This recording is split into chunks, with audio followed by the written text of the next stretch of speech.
Warning, there is spoilers here, so get the fuck out. So I recently watched the new Yu-Gi-Oh movie, Dark Side Dimensions, which for those who don't know, focuses on the OG characters Yugi, Joey, Tristan, Taya, and so on. In all honesty, I wasn't too big on Yu-Gi-Oh to begin with. During the whole war between Pokemon and Yu-Gi-Oh, I was more on the Pokemon hype train. Yeah, I know, fight me.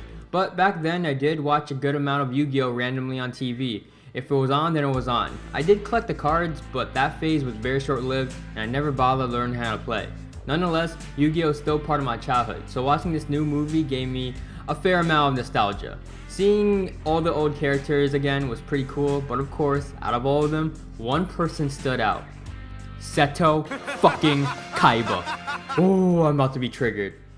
After watching Dark Side Dimensions, it reminded me of how much of a crazy, egotistic, and obsessed fuck Kaiba was. Like, holy shit. Don't get me wrong, Kaiba is arguably one of the coolest characters in the series, but for those who watch the show, should know how much bullshit surrounds him, and this movie made sure we didn't forget. But if you did forget, allow me to remind you, Kaiba has genius level intellect, his own corporation, access to advanced technology, rich as fuck, and happens to be the reincarnation of an Egyptian priest. Yeah, go figure. So, in the movie, Kaiba manages to invent this new dual disc that creates holograms from the user's imagination through a neural link. Pretty ambitious. But just to throw it out there, the design does look pretty dope. I mean, just look at it. Fuck Versace, fuck Gucci, fuck Abercrombie. I would actually rock this shit in public. Anyways, using his new dual disc, he goes and faces Atem through this virtual reality program that his company has. Wow. Now, after winning the duel against virtual reality Atem, he tells us how he went through great lengths to make sure the recreation of Atem was perfect as possible. He goes and says how he studied Atem's battle strategies, the cards he uses, and even his fucking hair, which apparently was the hardest to get right. At that point, you easily realize that all the shit that he's doing, all the shit he created is so he could duel Atem once again. And remember, that dude is dead, deceased, gone, perished, moved on, fucking not living. The movie might as well have said in big text that Kaiba is salty as fuck since losing to Atem. Like, my god, the dedication on this guy is beyond human comprehension.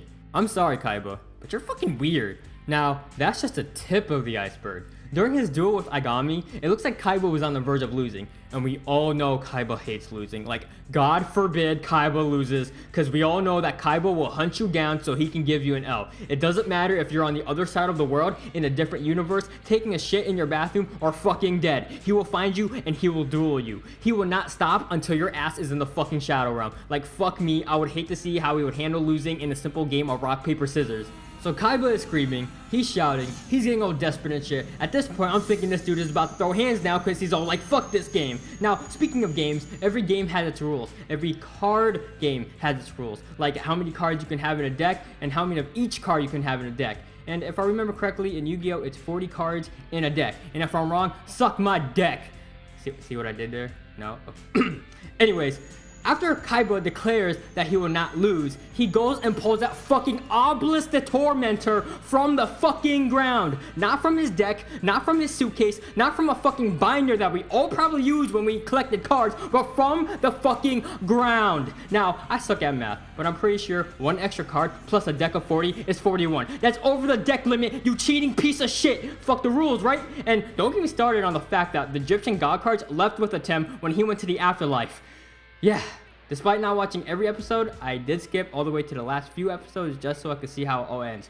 But yeah, that one scene alone ended up spawning a bunch of theory videos on YouTube, which I'm not gonna get into. So producers, y'all better explain this shit. And tell me why Kaiba has a fucking base in space as well. You're a fucking game company. Why is this necessary, my guy? I mean, look at this. Look at this. What is all this? A game company? Why are you up there? Did you not like the Google images of Earth, so you decided to capture your own desktop wallpaper? Are you collaborating with NASA on a fucking project to play Duel Monsters on the moon? Are you trying to look for aliens? Attention all duelists. My company will be hosting a global competition. Anyone who thinks they've got what it takes can enter. Just create a design for a new card. Then mail your submission to the Kaiba Corporation. Winners will be handpicked by me. Then your cards will be launched into space on a Kaiba Corp satellite. Cause I figure, if there is intelligent life out there, then let's teach them how to duel. Son of a bitch. And to top it all off, at the end of the movie, he creates a machine that will allow him to travel to the fucking afterlife so he can duel at him.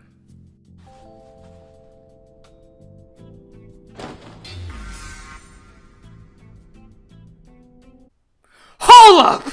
You mean to tell me dude creates revolutionary technology, uses it so he can play cards with a dead guy? Are you Alright, I'm good. I'm cool. I'm alright.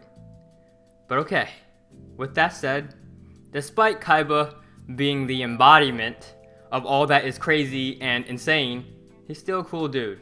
So let's take a second to reminisce some of the greatest moments in Kaiba's life. 僕だ海馬瀬戸我々と一緒に来てもらう分かったか嫌だと言っても聞いてはくれないんだふふやけに聞き分けがいいじゃないか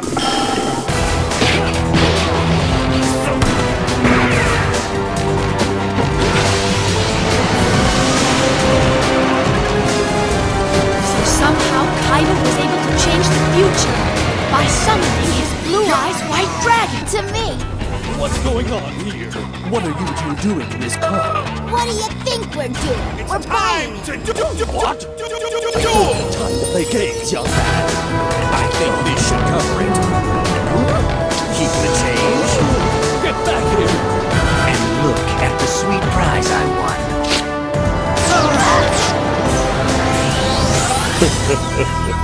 猿あたりだこのような形で再会するとは残念ですこの海馬瀬戸を裏切ってただで済むと思うなよ私はインダストリアルイリュージョン社の指示に従っているだけですよさあミスターペガサスの城へご案内しましょう俺がそんな脅しに乗るとでも嫌だとおっしゃるなら残念ながら引き金を引かざるを得ませんな試してみるかならば死ね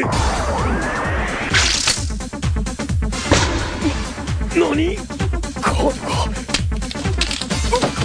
貴様のおかげで貴重なカードに傷がついたくそ